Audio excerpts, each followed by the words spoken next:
నమస్కారం. Doctor Anand Tirupati, general physician, diabetologist working in Raghavi hospital, Hyderabad. Today మనము అందరూ కామన్‌గా నడుస్తా ఉంది. న్యూస్‌లో ఎక్కువగా వైరల్ అవుతా ఉంది. Bird flu. అసలు బర్డ్ ఫ్లూ అంటే ఏంది? బర్డ్ ఫ్లూలో ఏమైతది? మనము మీడియాలో ఎక్కువగా చూపిస్తా ఉన్నారు. కోళ్ళు చచ్చిపోతున్నాయి, పడేస్తున్నారు, చేస్తున్నారు అని చెప్పేసి. అసలు ఈరోజు బర్డ్ ఫ్లూ గురించి ఏంటో మనం తెలుసుకుందాం. కామన్‌గా బర్డ్ ఫ్లూ అంటే ఏందంటే H5N1 వైరస్ అన్నమాట. ఈ వైరస్ ఏందంటే ఆర్ఎన్ఏ వైరస్. కామన్‌గా బర్డ్స్‌కి ఎఫెక్ట్ చేస్తా ఉంటది. నాట్ ఓన్లీ కోళ్ళకనే కాదు, ఏ బర్డ్స్‌కైనా రావచ్చు. ఈవెన్ పావురాలకు రావచ్చు, నెమలికి రావచ్చు, దేనికైనా రావచ్చు. సో, దీనికి బర్డ్ ఫ్లూ అని పేరుంటదనమాట. సో, ఈ బర్డ్ ఫ్లూ వచ్చినప్పుడు ఏమైతది? ఇదేందంటే మనం ఒక పౌల్ట్రీ తీసుకుంటే, పౌల్ట్రీలో ఒక నెంబర్ ఆఫ్ వ మ కోళ్ళనేది ఉంటాయన్నమాట. దగ్గర దగ్గరగా ఉంటది. ఒక్కదానికి ఇన్ఫెక్ట్ అయితే దాని రెస్పిరేటరీ డ్రగ్స్ నుంచి, రెస్పిరేటరీ సెక్రెషన్స్ నుంచి ఇంకో కోళ్ళకి అట్లా మొత్తం ఫార్మ్ అంతా కూడా ఎఫెక్ట్ అయితా ఉంటది. సో, ఇది కోళ్ళకొచ్చినప్పుడు కోళ్ళ నుంచి ఇంకో కోడికి ఎలా వెళ్తది అంటే, దాని సెక్రెషన్స్‌తోని, లేకుంటే దాని పక్కకెళ్ళినప్పుడు అది అది చేసే దాని ఈకలతోని గానీ, లేకుంటే దాని ఆహ్, లెగ్స్‌తో గానీ, దాని సెక్రెషన్స్‌తో గానీ మనకు ఇంకో కోడికొచ్చే ఛాన్స్ ఉంటది.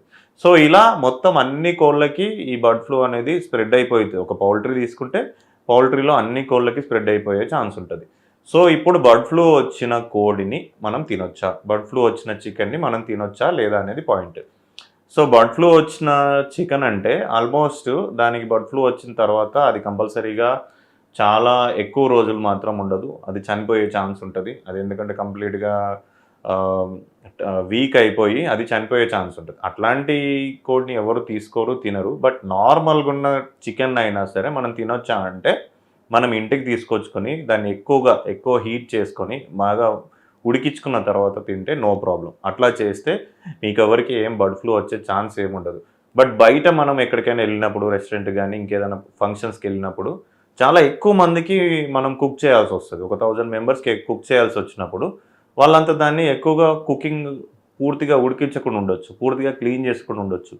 సో, అట్లాంటి కండిషన్స్‌లో మీరు చికెన్ అవాయిడ్ చేయడం బెటర్. సో, దానివల్ల మనము బర్డ్ ఫ్లూ రాకుండా ట్రై చేయొచ్చు. కాపాడుకోవచ్చు. బర్డ్ ఫ్లూ అనేదేందంటే, ఇప్పుడు ఇది ప్రతిసారి వస్తూనే ఉంటది. మనకి ఇండియాలో గానీ, అదర్ కంట్రీస్‌లో గానీ బర్డ్ ఫ్లూ అనేది ఎవ్రీ టైమ్ వస్తూనే ఉంటది. సో, ఇట్లాంటి టైంలో మనం కొంచెం ప్రికాషన్స్ తీసుకొని, ఈ చికెన్ అండ్ ఎగ్స్ ఈ రెండిటిని అవాయిడ్ చేయడము, లేకుంటే దాన్ని మంచిగా ఉడికించుకొని ఇంట్లో తినడము చేస్తే, మీరు బర్డ్ ఫ్లూ నుంచి సేఫ్‌గా ఉండొచ్చు. Thank you.